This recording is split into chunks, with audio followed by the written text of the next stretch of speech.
नमस्ते विद्यार्थियों, आप सबका बीए प्रथम वर्ष संस्कृत की कक्षा में पुनः स्वागत है। हम हितोपदेश का 49वां श्लोक पढ़ने जा रहे हैं। यह श्लोक इस प्रकार से है। शरीरस्य गुणानांच दूरम अंत्यम अंतरहम शरीरम क्षण विध्वंसी कल्पांत स्थायिनो गुणः। शरीरस्य यानी शरीर के, गुणान च और जो दया विनय धर्म आदि गुणों में बहुत अधिक विभेद होता है। अंतरम यानी अंतरम का अर्थ होता है भेद। दूरम अंतरम अत्यंतम दूरम भवति, इसका तात्पर्य है शरीर और दया विनय धर्म आदि गुणों में बहुत अधिक विभेद होता है। शरीर क्षण विध्वंसी भवति, शरीर तो क्षणभंगुर है। गुणा तो कल्पांत स्थायिनः भवति, परंतु गुण कल्पांत तक महाप्रलय पर्यंत तक रहने वाले हैं।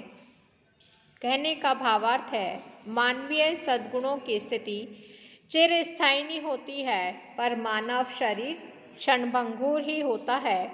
इसलिए शरीर की अपेक्षा गुणों का अधिक महत्व है। इति आकर्ण्य, ऐसा सुनकर हिरण्यक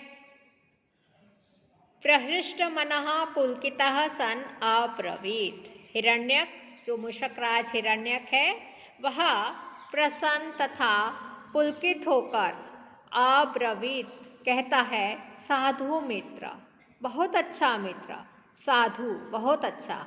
अनेन आश्रित वात्सल्येन त्रैलोक्यस्यापि प्रभुत्वं त्वयि युज्यते, तुम्हारे इस आश्रितों पर स्नेह भाव से तीनों लोकों की प्रभुता भी तुम्हारे लिए युज्यते यानी उपयुक्त है।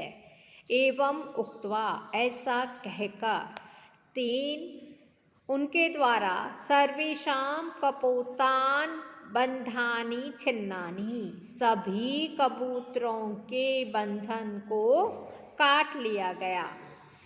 ततो उसके पश्चात हिरण्यक ने सर्वान् सादरम संपूज्य आहा, सबका आदर पूर्वक पूजन करके आह कहा, सखे मित्र चित्रग्रीव, सर्वथा अत्र जालबंधन विधौ दोषम आशंक्य आत्मनि अवज्ञा न कर्तव्या।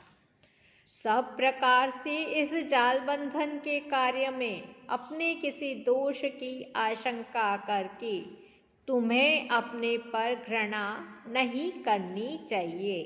कहने का तात्पर्य है, इस जालबंधन से तुम्हें आत्मग्लानि नहीं होनी चाहिए। यतः क्योंकि यो अधिकात् योजनशतात् पश्यति आहामिषां खगः स एव प्राप्त कालस्तु पाशबंधनम न पश्यति इति। यह इस लोक में यह खगा जो शयन आदि पक्षी हैं, योजन शतात अधिकात, 100 योजन से अधिक योजन की दूरी से भी आमिषम अर्थात मांस को पश्यति देख लेते हैं। स एव प्राप्त कालः तु पाशबंधः न पश्यति, किंतु अगर मृत्यु समीप है तो उन्हें भी पाशबंध जाल नहीं दिख पाता। अपरंच दूसरा और शशि दिवाकरयो ग्रह पीडनाम गजभुजंगमयोरपि बंधनम मतिमताश्च विलोक्य दरिद्रतां विधिरहो बलवानिति मे मति। मूषकराज ये कह रहा है, चंद्र और सूर्य का, शशि अर्थात चंद्र, दिवाकर अर्थात सूर्य, सूर्य और चंद्रमा का ग्रह पीड़न, राहु के द्वारा ग्रसित होना, गज भुजंगमयो, गज और सर्प का बंधनम बांधा जाना, पकड़ा जाना, मतिमान बुद्धिमानों को, दरिद्रताम दरिद्रता, दीनता निर्धनता को प्राप्त होना, ये सब च विलोक्य ऐसा देखकर, अहो विधि बलवान, यानी विधि क्या है? बलवान है, भाग्य बलवान है, इति में मति ऐसा मेरा निश्चय है कि भाग्य ही सबसे बड़ी चीज है। अन्यश्च और भी, व्योमेकांत विहारिणो अपि विहगा संप्राप्य नुवन्त्यापदं बन्ध्यन्ते निपुणे रगाध सलिलान् मत्स्या समुद्रादपि दुर्नितां किमहास्ति किं सुचरितं क स्थानलाभे गुणः कालो ही व्यसन प्रसारित करो गृह्णाति दूरादपि।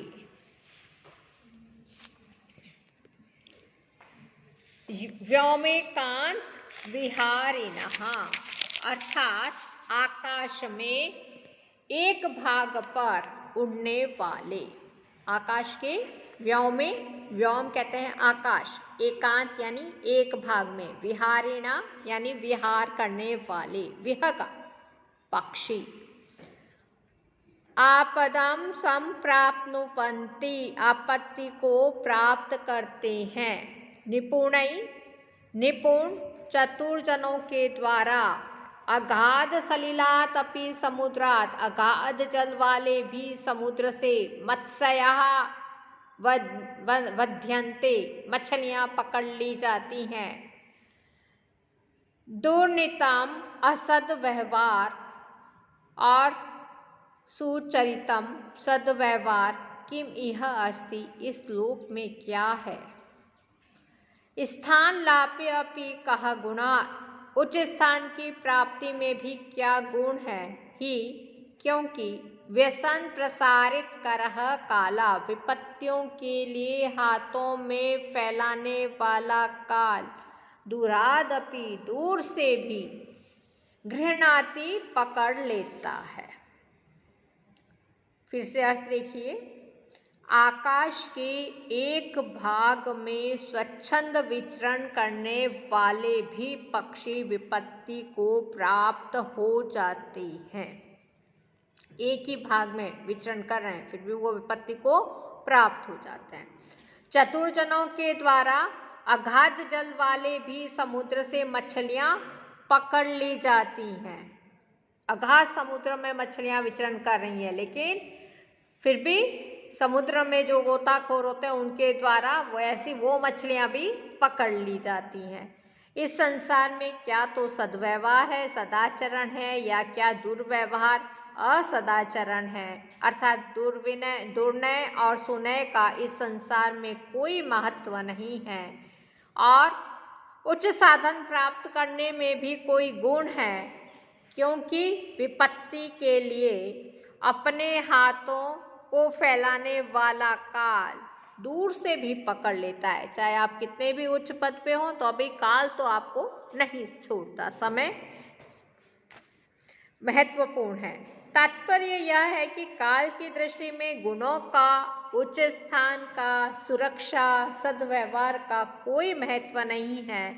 वह समय आने पर सब पर एक सा प्रभाव दिखाता है, उसके प्रभाव से कोई भी बच नहीं पाता। मृत्यु छोटे की भी होती है, बड़े की भी होती है, समय बलवान है बस।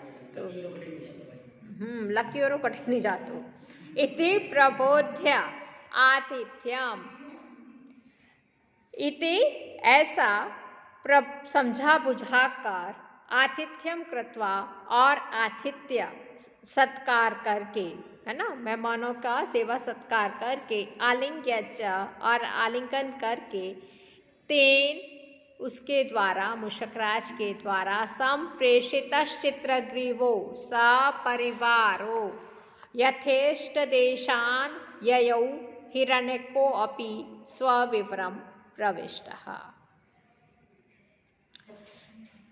इस प्रकार से समझा बुझाकर अतिथि का सत्कार करके तथा आलिंगन करके उस तेन यानी मूषकराज के द्वारा संप्रेषित चित्रग्रीवों अपि चित्रग्रीव को सपरिवार अपने इस स्थान को चला गया और हिरण्य को अपि हिरण्यक भी स्वविभ्रम अपने बिल में प्रविष्ट हो गया। अतः इसलिए यानि कानि च मित्राणि कर्तव्यानि शतानि च पश्य मुशिको मित्रेण कपोता मुक्त बंधा। अब यहाँ पे नारायण पंडित कह रहे हैं यानि कानि च जो कोई भी शतानि मित्राणि कर्तव्यानि सैकड़ों मित्र बनाने चाहिए, चाहे छोटे हों बड़े हों धनी हो निर्धन हो जैसे भी हो वैसे सैकड़ों मित्र बना लेने चाहिए। न जाने कब किस प्रकार के मित्र से काम बन जाए। अतः मित्र बनाने की संख्या पर विशेष ध्यान देना चाहिए, केवल गुणों पर ही नहीं। कभी कभी तुच्छ मित्र से भी काम बन जाता है। पश्य देखो मुशिक मित्रेण मित्र चूहे से कपोत राज के मुक्त बंधा कबूतरों के बंधन छूट गए थे। इसलिए कितने मित्र सैकड़ों तरह के मित्र बनाने चाहिए, यूं नहीं कि ये तो इसी का है ऐसा है वैसा है। हाँ कब हाँ इसलिए सब तरह के मित्र होने चाहिए। यहाँ पे आपके ये मूषक राज और कपोत राज की कहानी यहाँ पे समाप्त होती है ना। फिर आगे अथ लघु पत्नक अभी दूसरी कहानी चालू हो रही है। अथ लघु पत्नक नामा काकः